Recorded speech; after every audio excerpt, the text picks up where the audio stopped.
महानदी रे भासुची कूढ़ कूढ़ सुना आखि पिछुड़ाके बदली जाइछि गरीब परिवारर भाग्य।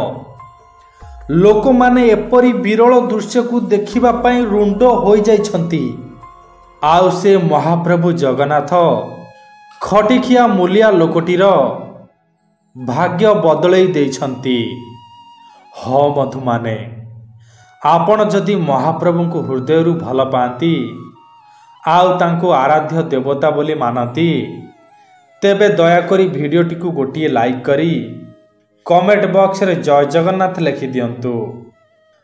कटक मुंडुली अंचलर सुदाम बेहेरा से पिलाटी दिनरु बापा मां को देखि नाहंती, सेथिपाई समस्ते तांको कुहंती अनाथ। हेले सुदाम बाबू केबे हेले निजको अनाथ बोली भाबी नाहंती। से सबुबळे कुहंती महाप्रभु जगन्नाथ मोर सबु किछि, से थाउ थाउ मु किपरि अनाथ होई पारिबी।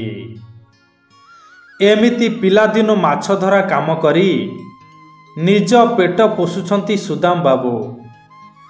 वर्तमान तांको पाखापाखि 40 वर्ष होई गलाणी। आउ से मध्य विवाह करि सारिछंती। हेले गत 6 मास तळे तांको सहित गोटिए बड़ अघटनटे घटिगला। पैसा पत्र अभाव जोगु से जनक ठारू लाख टंका सुध को नेइथिले, आउ मासकु 3000 टंका सुध देउथिले। एमिति सबु किछि ठीक ठाक चलीथिला। हेले दैवर बोधे अन्य किछि उद्देश्य थिला। दिने राति रे बजाररू परिबा किणी फेरिबा समय रे तांको साइकल को एक बाइक टी आसी पछरु धक्का देई देला। आउ सेही दुर्घटना रे तांकर गोटिए गोड़ भांगी गला। आउ से डंगा धरी माछ मारिबा को जाई परिले नाही। आरी भितरे गोड़ भांगीबा घटना को 3 मास बीती गलाणी। आउ से जहाठारू लाख टंका आनिथिले से लोकटी आसी सुदाम बाबूंको दुआर मुहरे बसिला। आउ सांगे सांगे 3 मासर सुध मागिबाकू लागिला। सेउटू सुदाम बाबू तांको गोड़ धरी कांदी कांदी कहिबाकू लागिले, आज्ञा देखुछंती तो मो अवस्था। घरे रोजगार कहिले मु एका, एपाटे औषध खर्च सांगकू सेपाटे घरर पेट पाटना पाई एही 3 मास भितरे अनेक करज होई गलाणी। आज्ञा मते आउ किछि दिन समय दियंतु, आपणको पैसा मु फेरेई देबी। सेउडु से लोकटी रागी जाई कहिला, तते 15 दिन समय दउछि, मोर सुध मूल करी फेरेई देबु, नचेत भल हेबनी। एतिकी कहि से लोकटी सेठारु चलीगला। से लोकटीर कड़ा जवाब सुनी सुदाम बाबूंको किछि बुद्धि बाट दिसिला नाही। कोठु आनिबे एते टंका? एपाटे गोड़टी भल भाबरे सुस्थ होइनी, सेपाटे से लोकटी धमक देकी जाइछि।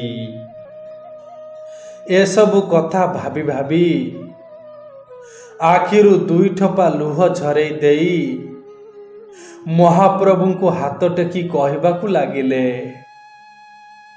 हे ठाकुरे आउ केते दुख देले तो मन शांति हब ठाकुरे।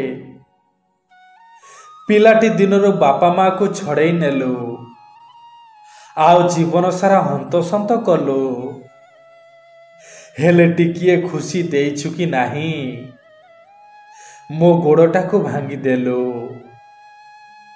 हे कालिया रे तो मनरे कौन अछि खोलिकी कहिदे प्रभु, खोलिकी कहिदे। हे महाप्रभु 15 दिन भितरे एते टंका मु कोठु आनिबी प्रभु, तू किछि गोटे व्यवस्था करिदे ठाकुरे। तो पाखरे मोर एतिकी मिनती ठाकुरे। ନହେଲେ ମୋର ସେଇ ଡଙ୍ଗାଟିକୁ ବିକିଦେବି, ଆଉ ଘର ଖଣ୍ଡିକ ମଧ୍ୟ ବିକିଦେବି। ସବୁକିଛି ବିକିଦେଲା ପରେ ଆମେ ସ୍ୱାମୀ ସ୍ତ୍ରୀ ବିଷ ଖାଇ ଶୋଇପଡ଼ିବୁ ପ୍ରଭୁ, ବିଷ ଖାଇ ଶୋଇପଡ଼ିବୁ। ଏମିତି ଅଭିମାନରେ ଅନେକ କଥା କହିଗଲେ ମହାପ୍ରଭୁଙ୍କୁ। ଆଉ ସକାଳୁ ସକାଳୁ ସେଇ ଭଙ୍ଗା ଗୋଡ଼ରେ ମାଛ ଧରିବାକୁ ମହାନଦୀକୁ ବାହାରି ପଡ଼ିଲେ।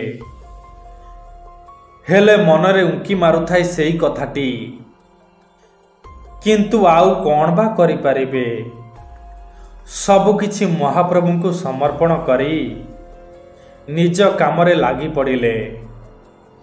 ଏମିତି ଦିନ ପରେ ଦିନ ବିତି ଚାଲିଲା। ଆରି ଭିତରେ ଆସି 14 ଦିନ ହୋଇଗଲା। ହେଲେ ପଇସା ପତ୍ର କିଛି ଯୋଗାଡ଼ ହୋଇନଥାଏ। ସେଦିନ ସୁଦାମ ବାବୁ ନଦୀ ପଠାରେ ବସି ଆଖିରୁ ଲୁହ ଢାଳି ମହାପ୍ରଭୁଙ୍କୁ ଗୁହାରି କରୁଥାନ୍ତି। ଆଉ ମନଟି ତାଙ୍କର ବ୍ୟସ୍ତ ହେଉଥାଏ। କିନ୍ତୁ ତଥାପି ତାଙ୍କର ମହାପ୍ରଭୁଙ୍କ ଉପରେ ବିଶ୍ୱାସ ଓ ଭରସା ଥାଏ।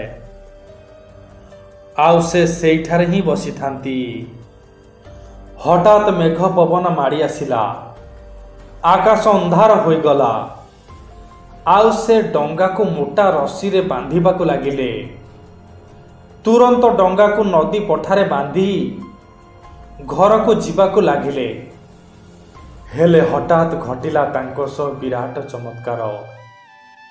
ଗୋଟିଏ ସୁନା ଚେନ୍ଟି ନଦୀ କୂଳରେ ପଡ଼ିଥିଲା, ଯାହାକୁ ପାଇ ସୁଦାମ ବାବୁ ଅତ୍ୟନ୍ତ ଖୁସି ହୋଇଗଲେ।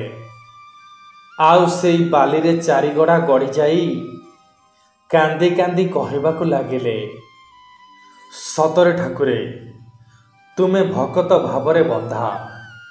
ତୁମେ ଭକତର ଦୁଃଖ ଦେଖିପାର ନା। ତୁମକୁ କୋଟି କୋଟି ଦଣ୍ଡବତ ମହାପ୍ରଭୁ, କୋଟି କୋଟି ଦଣ୍ଡବତ।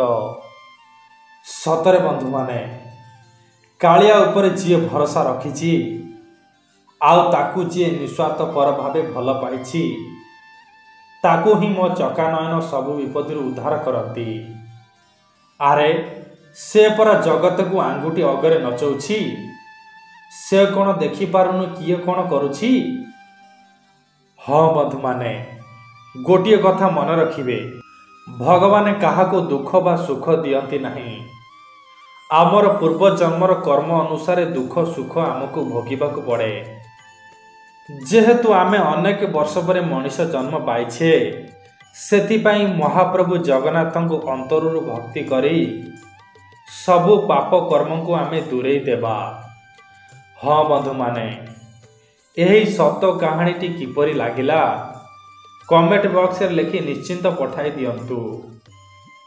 ଆଉ ଉଚ୍ଚ ସ୍ୱରରେ ମନ ଖୋଲି 3 ଥର କୁହନ୍ତୁ, ଜୟ ଜଗନ୍ନାଥ, ଜୟ ଜଗନ୍ନାଥ, ଜୟ ଜୟ ଜଗନ୍ନାଥ।